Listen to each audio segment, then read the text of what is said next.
Stability of complex में सबसे पहले हम लोग चलते हैं ऊष्मागतिक स्थायित्व के बारे में।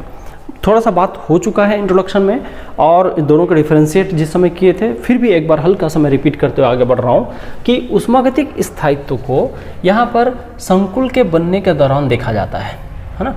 थर्मोडायनेमिक स्टेबिलिटी ऐसे शॉर्ट में लिखूँगा, थर्मोडायनेमिक स्टेबिलिटी को संकुल निर्माण के दौरान देखा जाता है। संकुल निर्माण के समय देखा जाता है, देखा जाता है। कहने का मतलब ये है कि एक कॉम्प्लेक्स M है, N नंबर ऑफ लिगेंड है और MLN कोई कॉम्प्लेक्स है तो यहाँ देखा जाता है।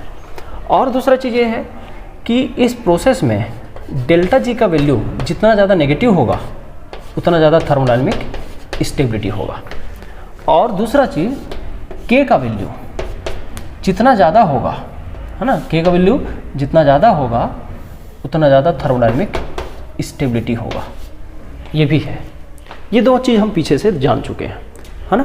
तो अब इंट्रोडक्शन का पूरा डिटेल पीछे से ही लिख सकते हैं या नहीं तो हल्का सा इसी को शब्दों में लिखा सकते हैं।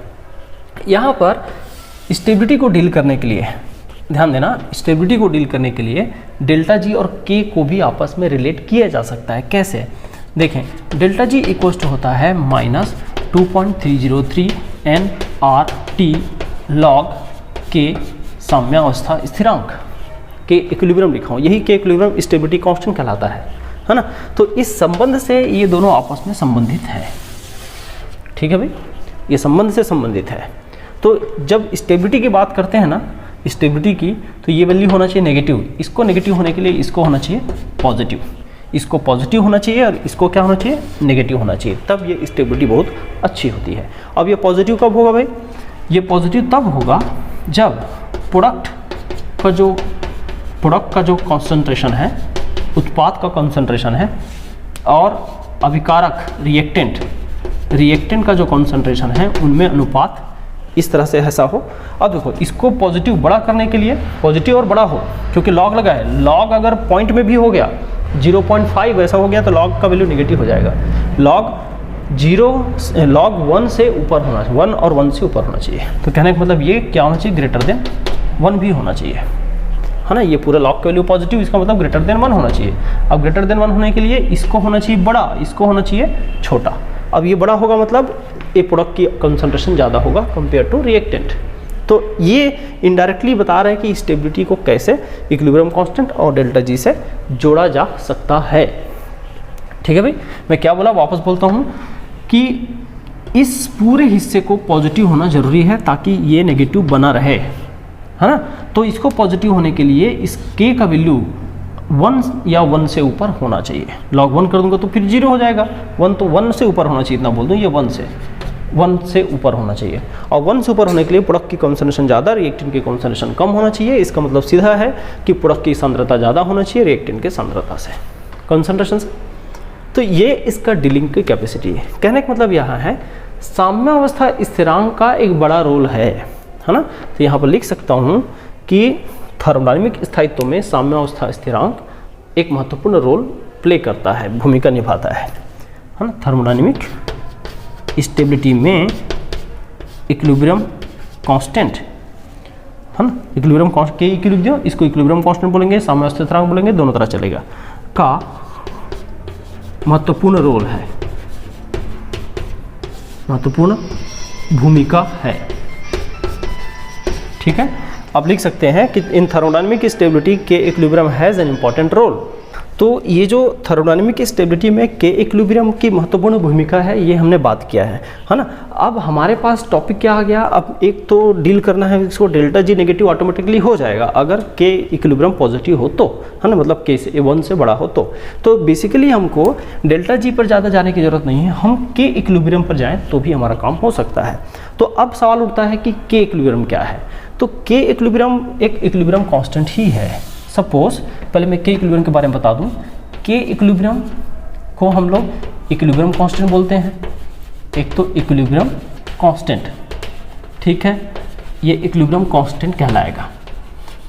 के equilibrium is a equilibrium constant. फिर इक्विलिब्रियम कांस्टेंट है, वहाँ तक भी ठीक है। फिर उसके बाद क्या, कि इक्विलिब्रियम कांस्टेंट है, उसके बाद इसको हिंदी में साम्यावस्था स्थिरांक या साम्य स्थिरांक भी बोल देते हैं, साम्य स्थिरांक। इसी को, क्योंकि ये स्टेबिलिटी को डील कर रहा है यहाँ पे, है ना, क्योंकि ये यहाँ साम्य स्थिरांक स्टेबिलिटी को भी डील कर रहा है और स्टेबिलिटी के प्रोपोर्शनल है। इसका मतलब हम अब इसको नया नाम दे देते हैं स्टेबिलिटी कांस्टेंट, स्टेबिलिटी कांस्टेंट। तो अब इसका नाम हो गया स्टेबिलिटी कांस्टेंट, और हिंदी में अगर बोलूँ तो ये स्थायित्व स्थिरांक हो गया, स्थायित्व नियतांक या स्थिरांक। ये स्थायित्व नियतांक के नाम से भी जाना जाता है। लेकिन अब इसके वैरायटी भी हैं। वैरायटी कैसे, मैं बता रहा हूँ। इसके दो वैरायटी है। अब दो वैरायटी में हम लोग पहला बात करते हैं, वो होता है इंग्लिश में step wise stability constant, step wise stability constant. और इधर हम बात करते हैं तो ये होता है overall stability constant, overall stability constant, overall stability constant.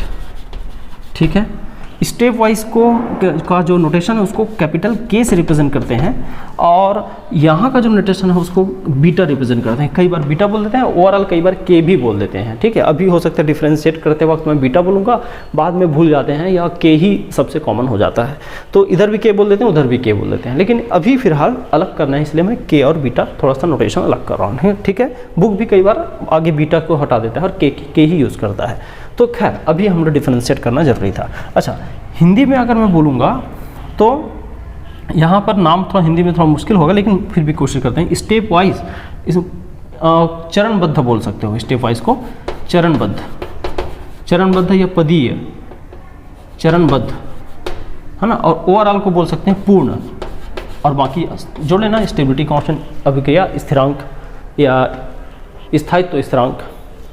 अब ये क्या होते हैं, इनमें संबंध भी पूछा जाता है। इनमें ये क्या है, ये तो ठीक है, अभी तो दोनों का मीनिंग समझ में आ गया। अब यहाँ स्टेप वाइज मतलब हर एक स्टेप का, हर एक लिगेंड के एडिशन के स्टेप को पर्टिकुलर, पहला लिगेंड तो पहला स्टेप, दूसरा लिगेंड तो दूसरा स्टेप, तीसरा लिगेंड तीसरा स्टेप, तो हर लिगेंड के एडिशन के स्टेप्स को हम लोग जब स्टेबिलिटी कांस्टेंट से रिप्रेजेंट करते हैं तो वो कहलाता जाता है स्टेप वाइज। लेकिन एक साथ मान लो 3 लिगेंड जुड़ रहे हैं, एक साथ मान लो 5 लिगेंड जुड़ रहे हैं, एक साथ मान लीजिए 4, एक साथ मान लीजिए 6, ऐसा एक साथ एक ही स्टेप में सबको जोड़ दिया, और उस समय जो स्टेबिलिटी कांस्टेंट डील करेंगे that is overall stability constant. कहने का मतलब ये हुआ कि एक एक लिगेंड को बारी बारी से जोड़ेंगे तो स्टेप वाइज, और एक साथ बल्क में 3-4 जितना उनकी कैपेसिटी है उनको एक साथ जोड़ के दिखा रहे हैं, दैट इज ओवरऑल। तो ओवरऑल और हमको स्टेप वाइज में डिफरेंशिएट करने आना चाहिए। खैर अब ये क्या होता है तो, और इनमें रिलेशन भी क्या है ये भी पूछा जाता है, तो मैं कोई पर्टिकुलर एग्जांपल लगा के दिखाता हूँ, तब तक पहले आप इनको नोट कर सकते हैं। मैं जो शब्दों में समझाया उसको लिखते हुए आप नोट करेंगे तो ज़्यादा अच्छा रहेगा, है ना।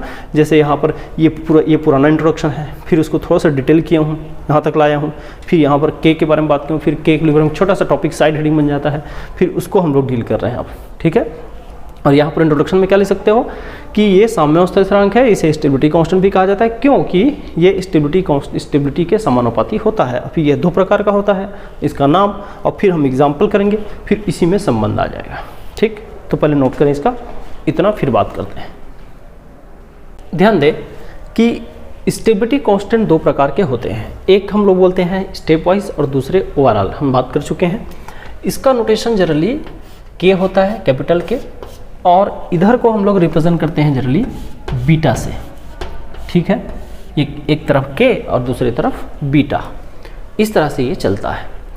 अब दूसरी खासियत क्या है उसको समझें। दूसरी बात क्या है कि स्टेप वाइज स्टेबिलिटी कांस्टेंट, है ना, के, और ओवरऑल स्टेबिलिटी कांस्टेंट बीटा, दोनों की हमको बात करना है। कैसे बात करना है ज़रा समझते हैं। स्टेप वाइज स्टेबिलिटी कांस्टेंट में पहली बात यह है स्टेप वाइज स्टेबिलिटी कांस्टेंट में कि स्टेप वाइज स्टेबिलिटी कांस्टेंट के या ओवरऑल स्टेबिलिटी कांस्टेंट बीटा दोनों को समझते हैं।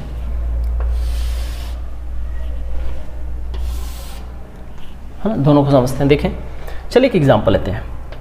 मेटल है M, और इसने पहला लिगेंड लेके सपोज एक ऐसा कुछ कॉम्प्लेक्स बनाया इस तरह से,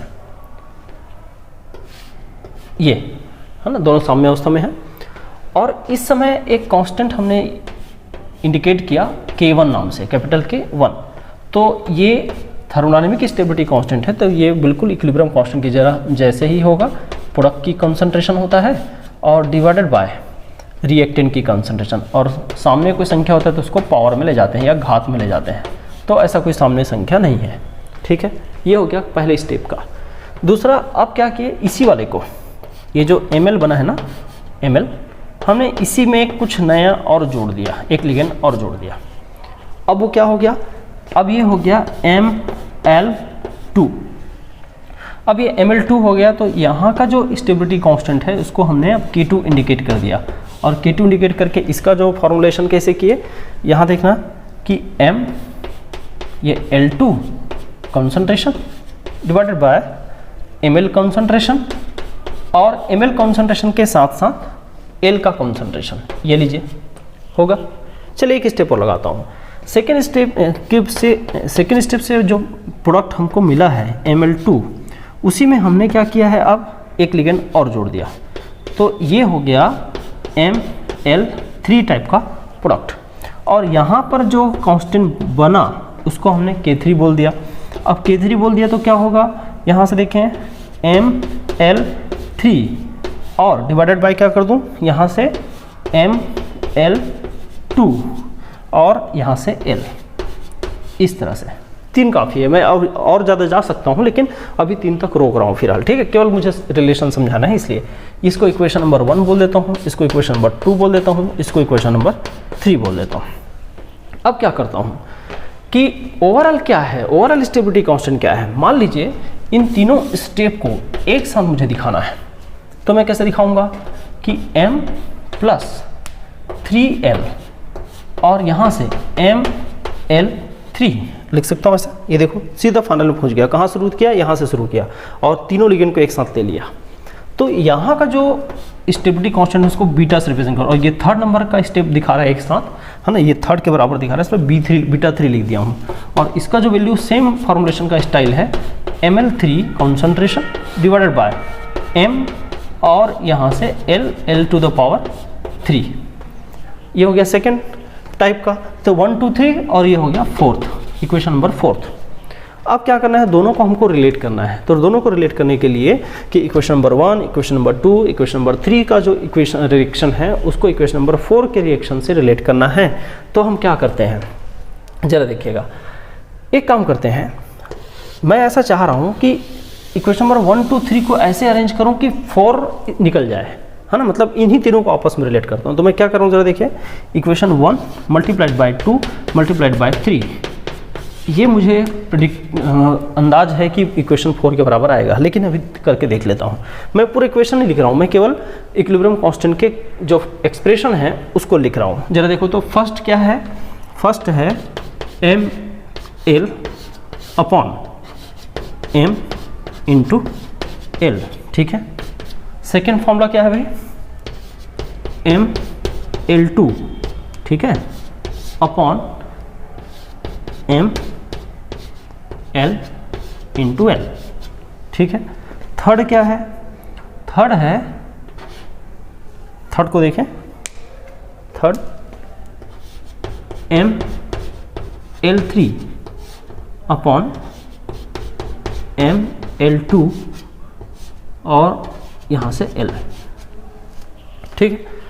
ये है, कुछ कैंसिल हो रहा है क्या, ये देखो, ये कैंसिल हो रहा है इससे, ये कैंसिल हो रहा है इससे, जो बचा उसको देखिए, तो बचा क्या है, Ml3 बचा है ऊपर, ये लीजिए Ml3।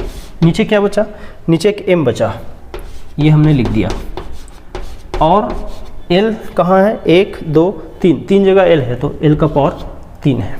और ये इक्वेशन नंबर 4 है क्या, बिल्कुल, तो ये इक्वेशन नंबर 4 के बराबर आ गया।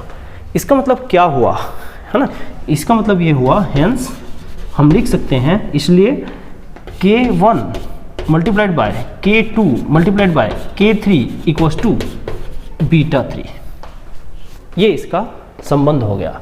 और ओवरऑल अगर लिखने, इसको सबसे नीचे में है ना, ओवरऑल क्या लिख सकता हूँ, K1 multiplied by K2 multiplied by K3 multiplied by K4 and so on कर दो, के एन तक इक्वल्स टू बीटा एन होगा। ये इनका संबंध है, ठीक है। और मान लो ऐसा कोई नहीं लिखना चाहता है, वो लॉग लेके लिखना चाहता है, इसमें एक फॉर्म और अब बनता है लॉग लेके, तो अब लॉगरिथम कंटिन्यू करिए। क्या होगा कि इनटू का प्लस हो जाता है लॉग में, तो log k1 plus log k2 plus log k3 और प्लस करके dash dash dash plus log kn और इधर हो जाएगा लॉग बीटा n। इस तरह से ये फॉर्मूलेशन हो जाता है, ठीक है। अब यहाँ से जो प्राप्त हुआ आप इसी के नीचे लिख देना, यही स्टेप वाइज और ओवरऑल स्टेबिलिटी कांस्टेंट के बीच का संबंध है। तो अलग से और संबंध निकालो वाला टॉपिक पढ़ने की जरूरत नहीं है, जब भी आपको संबंध पूछे तो आप ऐसा ही कर लेना, ठीक है भाई।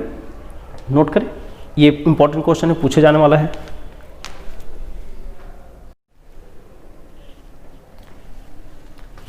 समझे, एक हेडिंग लिखा हूँ छोटा सा, हालांकि इंग्लिश बस में लिखा हूँ, हिंदी में लिखा हूँ, लेकिन मैं बता दूंगा क्या है। Inter relation of step wise stability constants, जो चरणबद्ध स्थायित्व नियतांक हैं उनका आपस में संबंध। आपस में संबंध मतलब आपस में कुछ संबंध है, क्या बढ़ रहा है घट रहा है। यहाँ पर केवल वैल्यू वाइज संबंध है कि बढ़ना घटना डिक्रीज इंक्रीज इसी के संबंध में। तो देखिए क्या है, मान लीजिए लिगेंड मेटल M में पहला लिगेंड जुड़ा तो क्या कॉम्प्लेक्स बनेगा Ml, फिर इसी में दूसरा लिगेंड जुड़ा तो क्या कॉम्प्लेक्स बनेगा Ml2, फिर इसी में तीसरा लिगेंड जुड़ा तो क्या कॉम्प्लेक्स बनेगा Ml3, फिर इसी में चौथा लिगेंड जुड़ा, ऐसा ऐसा चलते जाएगा, है ना भाई, तो Ml4 बन जाएगा। इस तरह से डैश डैश डैश चल रहा है।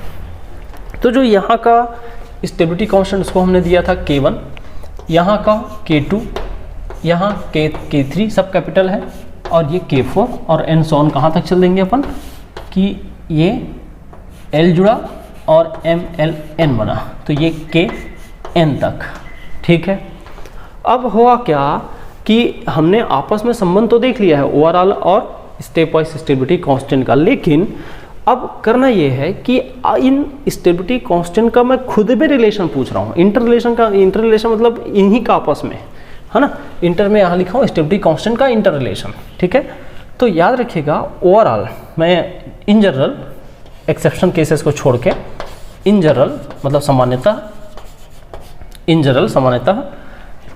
K1 का वैल्यू सबसे बड़ा होता है, K2 छोटा होता है, K3 और छोटा होता है, और इस तरह से वो छोटा होते जाता है और Kn बहुत ही छोटा होता है। कहने का मतलब कि ये धीरे धीरे वैल्यू घटते जाता है। शब्दों में अगर लिखेंगे तो क्या लिख सकते हैं कि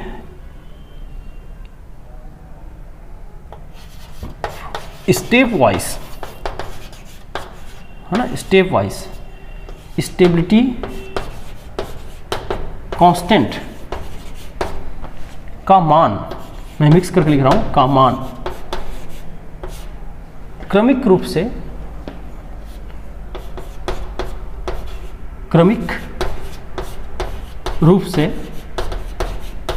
घटता है। कब घटता है? जब जैसे जैसे लिगेंड का मान बढ़ते जाता है, लिगेंड का संख्या बढ़ते जाता है, वैसे वैसे क्रमिक रूप से घटता है। आप इंग्लिश में लिख सकते हैं step wise stability constant decreases subsequently या decreases continuously as the number of ligand increases, ऐसा लिख सकते हैं। फिर यहाँ देखो कारण पूछता है क्यों ऐसा, तो 2-3 कारण दे सकते हो। कैसे भाई? कि अब सोचिए, इसके रीज़न को सोचिए, कारण, है ना, इसके कारण को सोचिए कि क्यों घट रहा है। पहला कारण तो मुझे ये समझ में आ रहा है कि जब मेटल आयन लिगेंड, पहला मेटल आयन एक्चुअल में होता है इलेक्ट्रॉन का ऋणी मतलब पॉजिटिव सेंटर की तरह, और लिगेंड एक्चुअल में होता है किस तरह, नेगेटिव सेंटर की तरह। मतलब एकदम नेगेटिव चार्ज हो ऐसा नहीं बोल रहा हूँ, लेकिन इलेक्ट्रॉन की अधिकता वाला होता है, ये इलेक्ट्रॉन की कमी वाला भाग होता है। तो क्या होता है कि मेटल जब लिगेंड से पहली बार जुड़ता है तो उनके लिए इलेक्ट्रॉन बिल्कुल नहीं है इसके पास, इलेक्ट्रॉन के लिए भूख ज़्यादा होता है। पहला जब जुड़ गया थोड़ा सा इलेक्ट्रॉन मिल गया, भूख कम हो गया।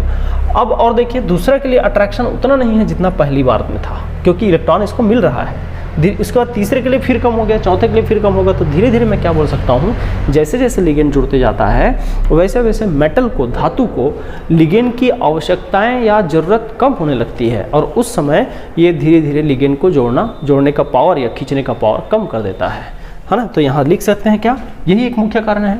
और धीरे धीरे ऐसा भी हो सकता, दूसरा कारण यह है कि लिगेंड जैसे एक लिगेंड, दो लिगेंड, तीन लिगेंड, चार लिगेंड ऐसा जुड़ते जाता है तो आपस में ये भीड़ भी बढ़ती जाती है, तो लिगेंड ही दूसरे लिगेंड को प्रतिकर्षित करता है। तो ये दूसरा कारण है। तो इन दो कारणों के कारण ये धीरे धीरे घटता है। तो देखिए क्या लिखेंगे, पहला जैसे लिगेंड बढ़ता है ना, जैसे लिगेंड बढ़ते जाता है, लिगेंड बढ़ते जाता है, जैसे जैसे लिगेंड बढ़ते जाता है वैसे वैसे जैसे जैसे लिगेंड बढ़ते जाता है वैसे जैसे लिगेंड बढ़ते जाता है वैसे वैसे मेटल का लिगेंड के लिए आकर्षण घटते जाता है। मेटल का लिगेंड के लिए आकर्षण घटता है। मेटल का लिगेंड के लिए आकर्षण घटता है। इंग्लिश में लिख सकता हूँ, as the number of ligand increases attraction of metal for ligand decreases. ठीक है, ये पहला कारण हो गया। दूसरा कि जैसे जैसे लिगेंड बढ़ता है, लिगेंड का भीड़ अगले लिगेंड को प्रतिकर्षित करता है, कि लिगेंड या संकुल में उपस्थित लिगेंड संकुल के अंदर का लिगेंड बाहरी लिगेंड को प्रतिकर्षित करता है। ये भी एक कारण है, प्रतिकर्षित करता है। Ligand inside the complex repel the outer ligand, है ना, आउटर लिगेंड, और इसी के कारण उसकी आकर्षण कम हो जाता है। लेकिन इस पॉइंट के अपवाद भी हैं, है ना। अपवाद क्या है, जरा देखिए इसका एक्सेप्शन। एक कैडमियम है, ठीक है, और कैडमियम है, और कैडमियम का H2O होल 6 2+ कॉम्प्लेक्स है। इसको हमने ब्रोमीन से रिप्लेस करने की बात किया। तो पहला हुआ कैडमियम H2O होल 5 ब्रोमीन, है ना। अब वो चार्ज को हम लोग बैलेंस कर लेंगे तो 1+ होना चाहिए, है ना। तो यहाँ से देखो दूसरा क्या हुआ, फिर अगर ब्रोमीन डालें तो कैडमियम H2O होल 4 और Br ट्वाइस 2+, ठीक है। तीसरा और ब्रोमीन दे दीजिए, तो तीसरा ब्रोमीन के बाद cadmium H2O whole thrice Br2। ये इस तरह से, सर यहाँ 0 आ जाएगा, 4 0 हो जाएगा, ठीक है। इस तरह से हो गया -1। अब उसके बाद थ्राइस तो हो गया, यहाँ 3 ब्रोमीन आ गया। अब उसके बाद देखिए चौथा, जैसे ब्रोमीन हमने फिट किया, अब पूरा का पूरा वाटर मॉलिक्यूल गायब, Br4 आ गया और 2- आ गया। ये ऐसा तो होना क्या चाहिए था, ये K1, इसको K2, इसको K3 और ये K4, ऐसा धीरे धीरे घटना चाहिए था। तो ये एक्चुअल हो जाता है K1, K2 और K4 ऊपर आ जाता है अचानक, और K3 कम हो जाता है। या ऐसे लिखूँ, दूसरे तरीके से लिखूँ, इसको K3 ही लिखता हूँ, लेकिन एरो ऐसा हो जाएगा K4। ये लो, ये ऑर्डर उल्टा हो जाता है। कारण क्या, यहाँ एक लिगेंड के आने के बाद 3 वाटर मॉलिक्यूल को रिप्लेस कर दिया एक ही झटके में, तो थोड़ा सा वो बड़ा हो जाता है। लेकिन किससे बड़ा हो जाता है, K3 बस से, K2 से नहीं। मतलब इसको ऐसे लिख सकता हूँ, K1, K2, फिर K4 और फिर K3। तो ये एक अपवादिक एग्जाम्पल है, ठीक है। समान रूप से घटना चाहिए, लेकिन यहाँ घटता नहीं है, बढ़ जाता है। वो एक अपवाद यहाँ लिखा दिया हूँ। तो ये स्टेप वाइज स्टेबिलिटी कांस्टेंट हो गया। अब इतने में आपका एक टॉपिक हो गया पूरी तरह फिनिश, ठीक है। तो इसको बहुत अच्छे से नोट करिए, नोट्स बनाइए, बुक पढ़िए, और फिर अगले क्लास में मैं काइनेटिक स्टेबिलिटी के बारे में बात करूँगा।